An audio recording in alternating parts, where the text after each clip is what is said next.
What's going on, guys? It's Greg here, aka NYPrepper. It is Thursday, March 21st, 2024, and I have some breaking news to share with you guys. Right now, it is 14:50 Eastern Time here in the United States, and we have U.S. nuclear forces on high alert this afternoon.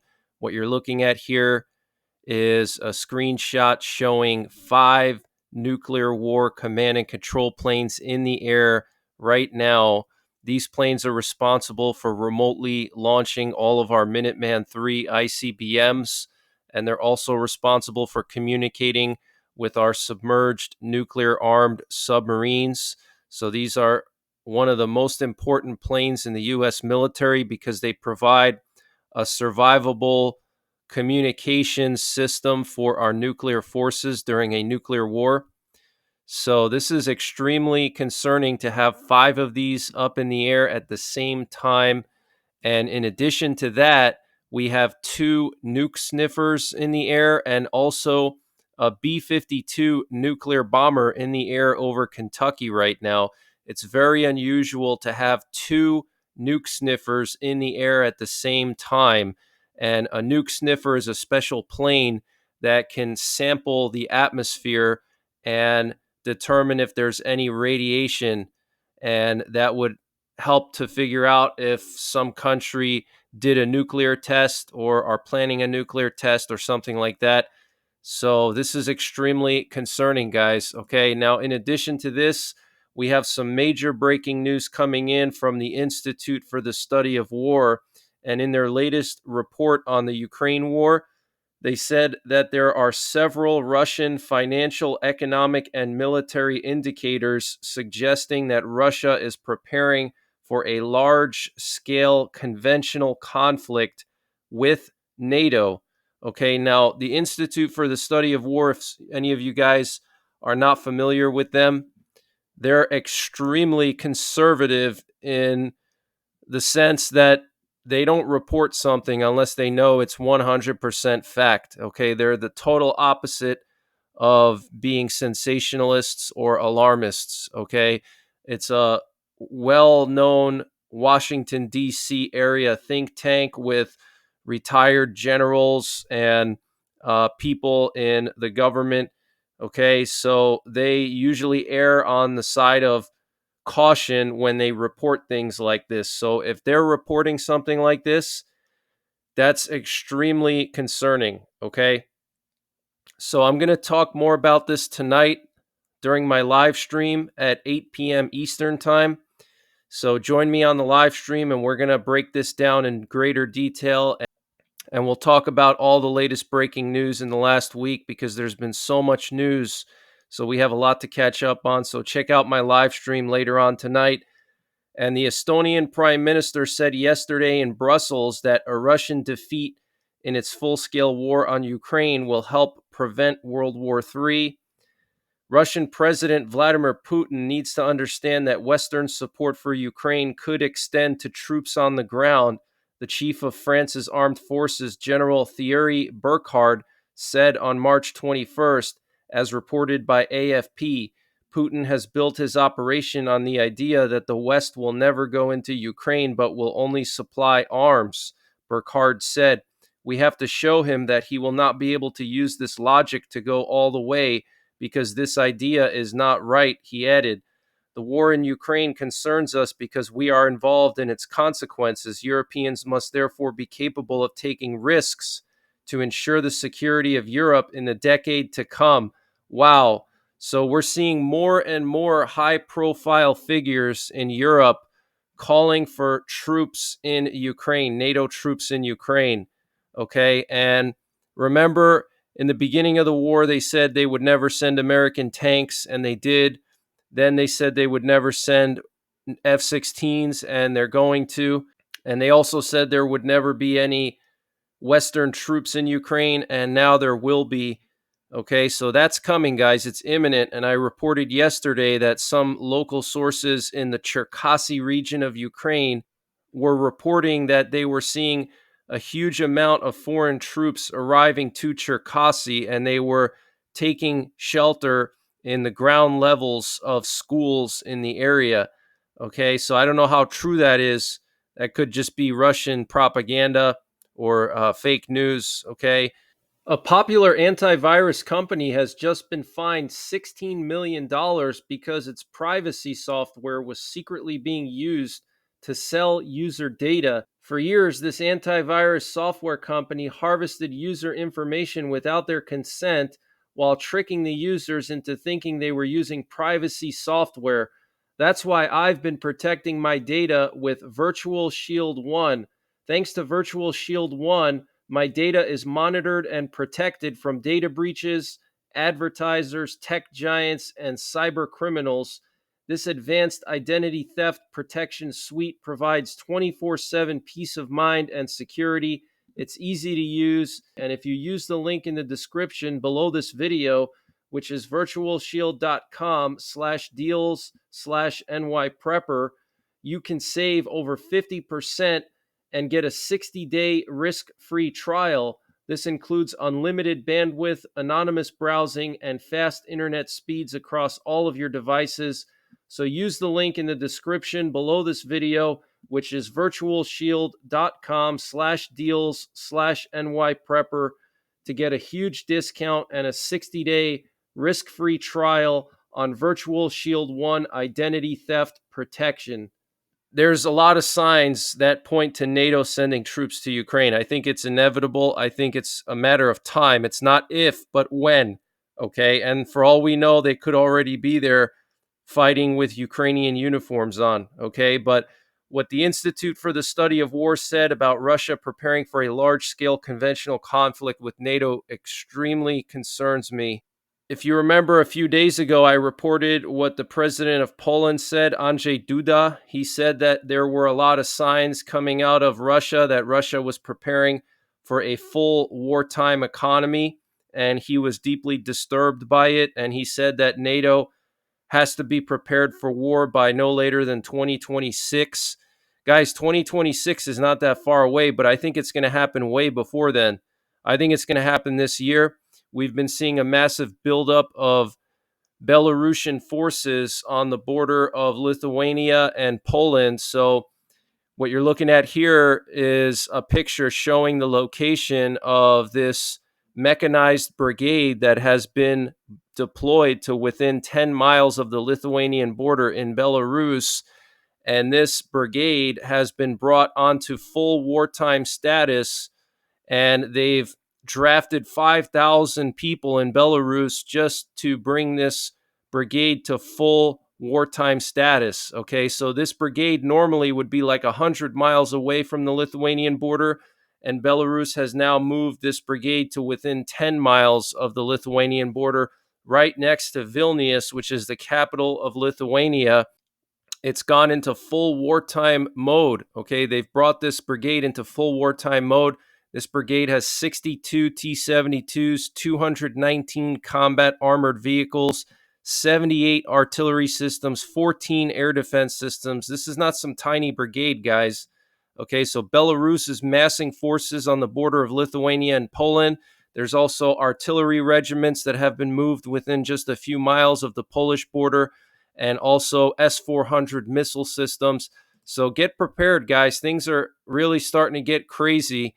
And I'm going to be discussing this in greater detail tonight on the live stream. And apparently 3,000 pieces of American equipment were unloaded in Greece in the past few days, including Bradleys, Abrams, and Joint Light Tactical Vehicles.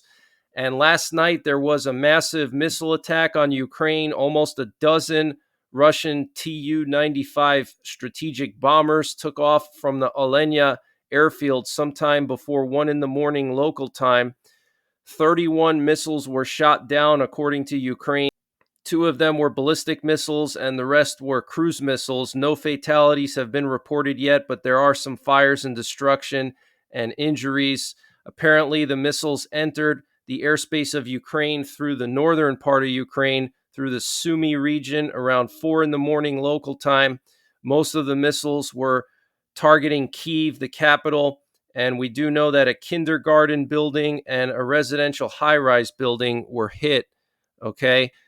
And here we have some footage showing some of the aftermath of this strike on Ukraine last night. And you can see this massive crater here in the middle of the street.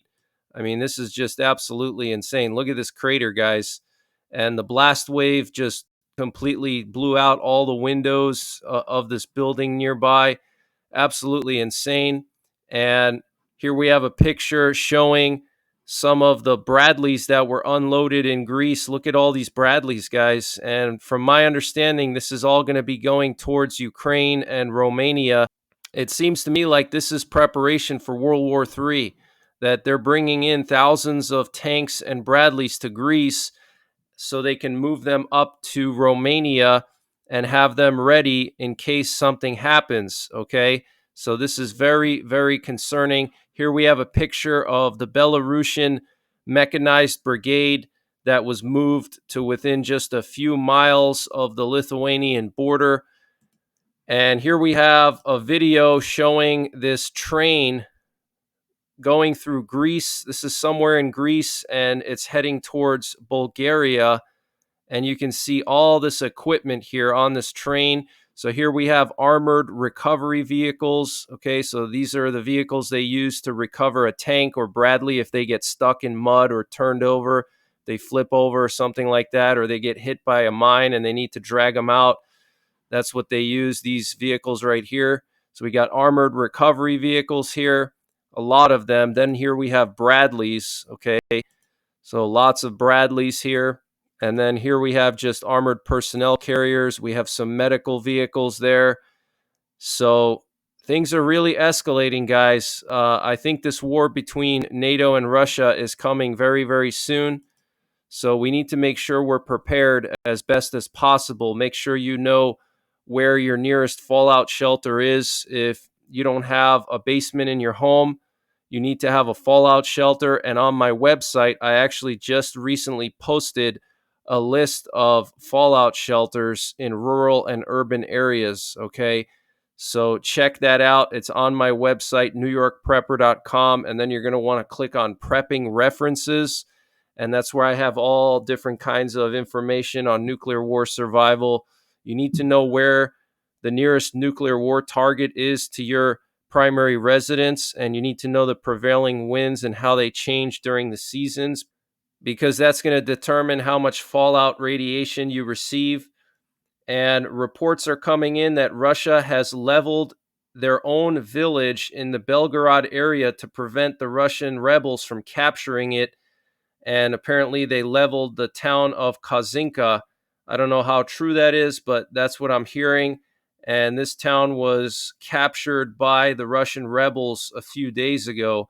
So Russia has been shelling that town, and Russia has already evacuated a lot of people from Belgorod. Okay, so Belgorod is turning into a war zone now. What you're looking at here is a picture of the Russian partisans, and they just captured the town of Gorkovsky. So they're standing here with their flag in the town of Gorkovsky. This is the Freedom of Russia Legion, I believe. Okay, so they're capturing a lot of towns in Belgorod, and authorities in the town of Graveron in the Belgorod region are asking citizens to evacuate to the Yaroslav region. So that's pretty far away. If you look on the map, Yaroslav is pretty far from Belgorod. So the fact that they're asking residents to go all the way to Yaroslav means that they're preparing for some serious event, okay? And they're expecting that the entire oblast is going to turn into a war zone. And in Lithuania, there was a cyber attack last night on the websites of the president, prime minister, and all national ministries. All of the websites were down entirely. And Poland has been doing tank training right on Russia's border in Bartoszyce, which is literally just a few miles from the border of Russia. And they moved an entire mechanized brigade with their brand new South Korean K2 Black Panther tanks. And the Russian Baltic Fleet apparently accidentally shot down a Russian fishing ship, the Captain Lubinov, during an exercise, according to local sources. So they sank their own fishing ship. Isn't that funny? And Israel's Prime Minister Benjamin Netanyahu told U.S. Republican senators that his country will continue its operations until it defeats Hamas. And Hezbollah Secretary General Abu Hussein al-Hamidawi said during a meeting with unspecified leaders in Iran's so-called Axis of Resistance in Tehran on March the 20th that the current pause in attacks on U.S. forces does not mark the end of efforts to expel U.S. forces from Iraq. So we haven't heard much about attacks on U.S. bases in Iraq, which is a good thing. Hopefully they don't start again, but it's possible that they're just pausing right now because of Ramadan, and Ramadan lasts a few weeks, and so they're probably regrouping as well and thinking of new ways to attack U.S. bases. But we need to pray for our men and women in uniform overseas in harm's way. Keep them in your prayers. Ask God to protect them. And the largest sortie carried out by China around Taiwan in 2024 so far occurred last night. 32 Chinese military aircraft and 5 Chinese naval vessels were operating around Taiwan, and 20 of those aircraft crossed the median line of the Taiwan Strait and entered Taiwan's southwestern, southeastern, and eastern ADIZ. Okay, so the largest Chinese sortie around Taiwan in 2024 so far. Last night, guys, okay? And here we have a picture of some Polish K2 Black Panther tanks doing some training near the border with Russia. And here we have a video coming out of Belgorod in Russia. The shelling over there is continuing. The partisans or the rebels are continuing to shell the Belgorod area.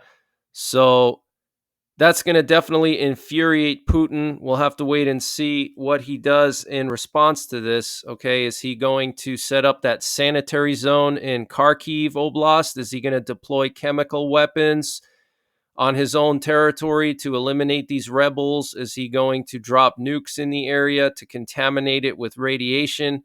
I have no idea, but I am very concerned that Putin is really starting to lose his patience with these rebels, and I think he's going to do something drastic very, very soon.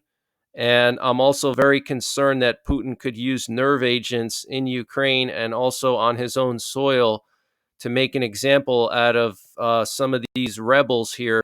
And I want to remind you guys that Russia has the largest stockpile of chemical weapons in the world. They have plenty of nerve agents to go around, and they haven't used them yet, but I think it's only a matter of time that they're going to use them, and I think they're going to use the chemical weapons before they use the nukes. And I'm not talking just about the front lines. I think what you're going to see is Russia will use nerve agents on the front lines. If Putin really gets frustrated, he'll start using them on the front lines first. And then if that doesn't work, then he's going to use them on the cities. And then if that doesn't work, then he may go nuclear. Okay. So those are some of the things to look out for before Putin uses the nukes, is if he starts using chemical weapons first. Okay. Here we have another video coming out of Belgorod area. You can see this artillery shell hitting some kind of sports stadium here. So the situation is continuing to escalate in Belgorod, and I'm going to be discussing this in greater detail tonight in the live stream. And here we have some footage showing Ukrainian soldiers shooting down a Russian cruise missile last night. This is pretty cool. Check this out.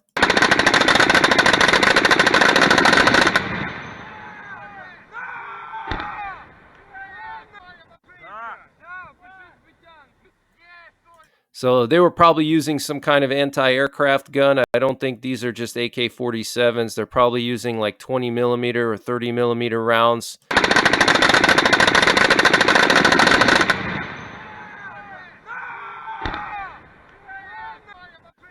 So pretty impressive. Looks like that cruise missile was pretty far away. I mean, it looks like it was probably about a mile away or so. So pretty impressive stuff. So that's pretty much it for this one, guys. I will be back tonight, and I will be talking about all these things live. So check out my live stream at 8 p.m. Eastern Time. And until then, take care, God bless, and don't forget the 3 Ps: prepare, practice, and persevere. This update was sponsored by My Patriot Supply. Guys, My Patriot Supply has brought back their 25% discount on their 3-month emergency food supply. And to get the discount, you got to use the link preparewithNYPrepper.com. And the link is in the description below this video. But this 3-month emergency food supply has a 25-year shelf life. It includes over 2,000 calories per day. Breakfasts, lunches, dinners, drinks, and snacks, all contained within 6 rugged water-resistant buckets, and free shipping is included. So use the link preparewithNYPrepper.com to get $200 off or 25% off of the My Patriot Supply 3-month emergency food supply. The link is in the description below this video. Free shipping is included. They also have a general store where they sell all kinds of prepping and survival products, and they're always running various discounts. And to get to their general store, you just got to click on the My Patriot Supply logo when you get to preparewithNYPrepper.com at the top of the page, and you'll see their general store where they sell all kinds of prepping and survival products, and they're always running discounts here. So use the link preparewithNYPrepper.com to get 25% off of the My Patriot Supply 3-month emergency food supply, and the link is in the description below this video.